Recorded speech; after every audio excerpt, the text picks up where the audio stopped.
Celtic have had a lot of great Japanese players over the year, but on Fog Football we put it up for a poll to decide who is the greatest. Welcome back to the channel, and we've got the three current day players in Kyogo, Dyson Maeda, Rio Hatai, despite Kyogo leaving. Yeah, not very current. Not very current, but you know what, this year, 2025, then you gotta go all the way back to the 2000s to get Nakamura, the free kick specialist. The man could bend it in from anywhere, and I was looking at this poll. Seems to be a wee bit of nostalgia bias from the 1.2k that voted. I mean, he literally has picked up 2/3 of the vote. Is that harsh on the other three? We'll get into it because we're going to begin with last spot. So fourth spot, Rio Hatate, one of the two guys that is currently still at Celtic in the centre mid position, obviously linked with moves all the time. Is it harsh on Rio Hatate, 3%? Absolutely right. I think all four are good players. There's no doubt about that. I think it's crazy that there is such a percentage as low as 3%.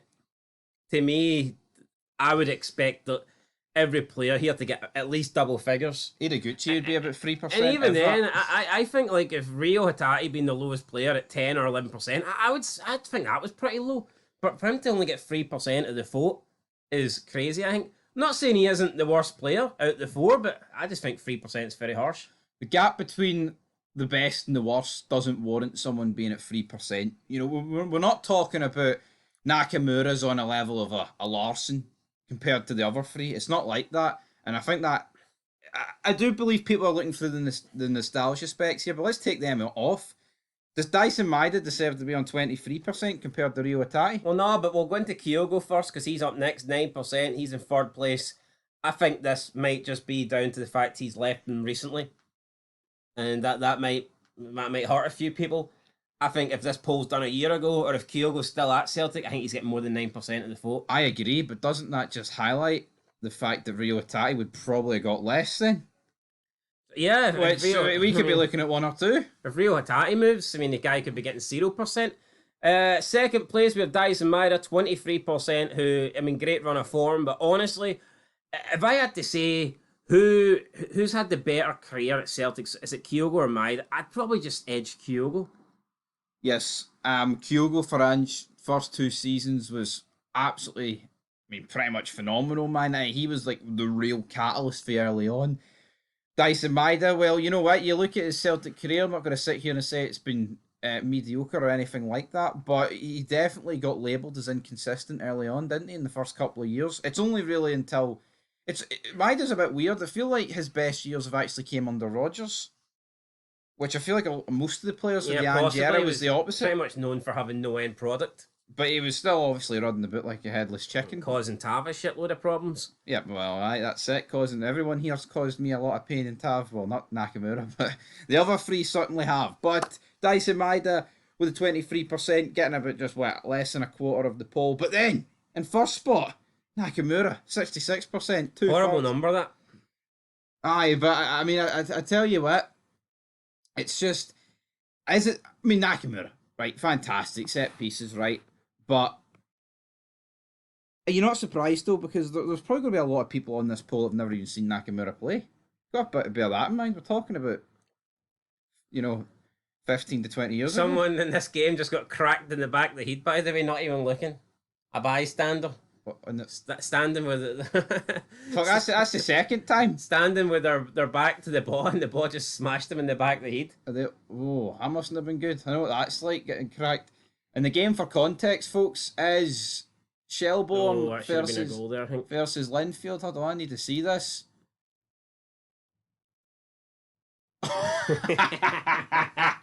That's a fucking belter, that is. Yeah, I tell you what, man, I've been hitting the back of the head. That is... Some old cunt waiting at the fucking fender machine or whatever, the fast food joint, and they've just been cracked in the back of the dome with the ball. That's an absolute belter. Anyway, Nakamura could have hit them with precision because he was pretty good at striking the ball. There's nobody on this pitch that's fucking capable of that. But anyway, let's get into the comments and see what you guys had to say. But for me, look, I can accept Nakamura being the number one guy here, 100%.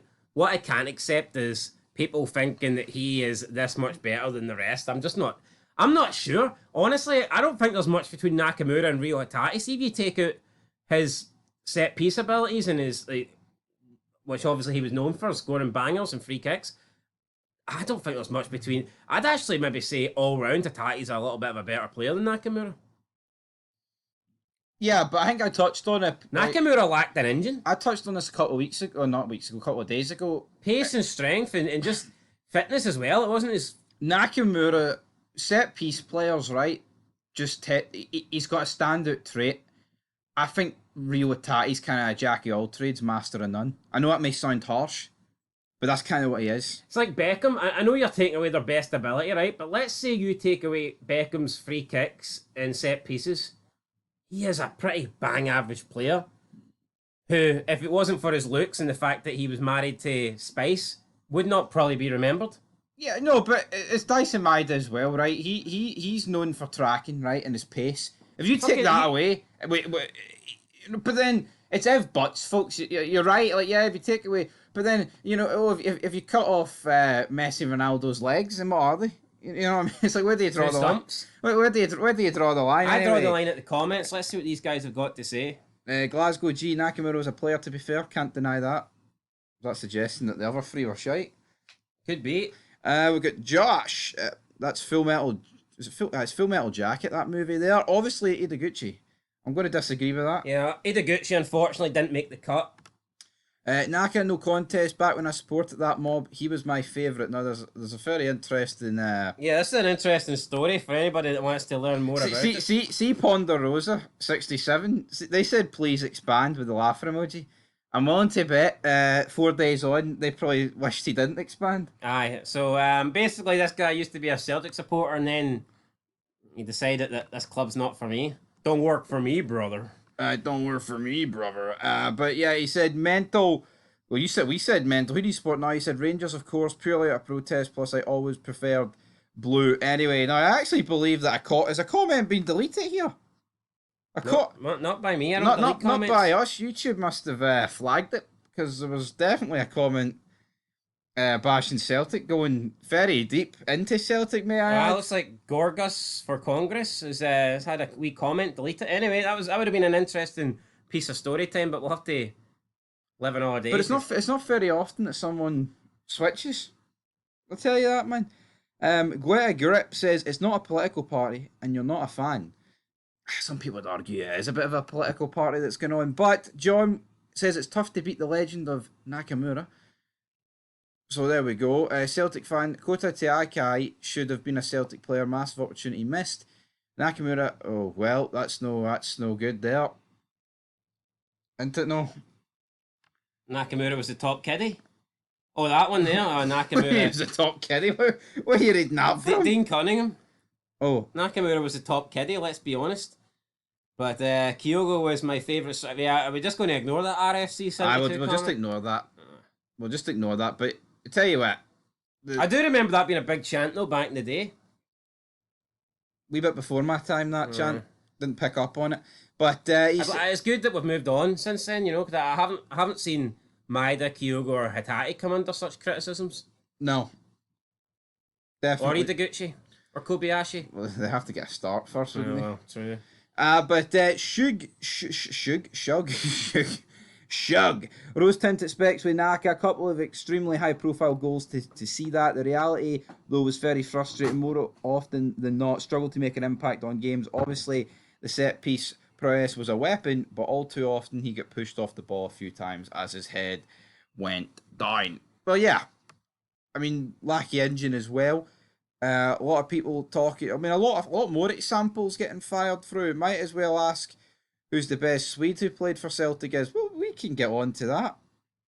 The neutral says, I didn't watch football back then, so probably Dyson for me. Alan Woods, Kobayashi broke a fingernail and couldn't make the list. And Matthew Miles wraps up the comments here. Who's the worst one to play for wee Hearts? Seems all these wee Scottish clubs try and copy the champions. Well, yeah, can't make the claim that Hearts are the biggest show in town, but you know what? Matty Miles back again, doing what he does best, and that's being obsessed. There's no mention of Hearts here. There's no mention of your team, and he's fucking straight in. I thought he was going to call me a racist or something. Nope. He didn't do that, but who's the worst one to play for Heart? You know what? What's it got to do? Just want to point something out. Right? I actually cannot remember who I called an English bastard. But one, I don't take it back, and two, it won't be the last time I call someone that. So Who was it then? I can't even remember. But the last time I checked, that wouldn't make you racist. That would just make you a xenophobe. But here's all friendly banter between Scotland and England. So let's not pretend that they haven't called us, Scottish jock cunts or jock bastards or this or that. So let's not pretend that Matthew Miles hasn't said. A few bad things about Rangers fans over the years, so he can sit and cry about that all he wants. But in the real world, we're going to just move on and just take it as some banter before everyone gets offended and have to be politically correct. Trust me, see if England win a World Cup, I'll be saying a lot worse than that. So it is what it is. Well, thankfully that'll never happen, folks. But until that's true. next time, peace.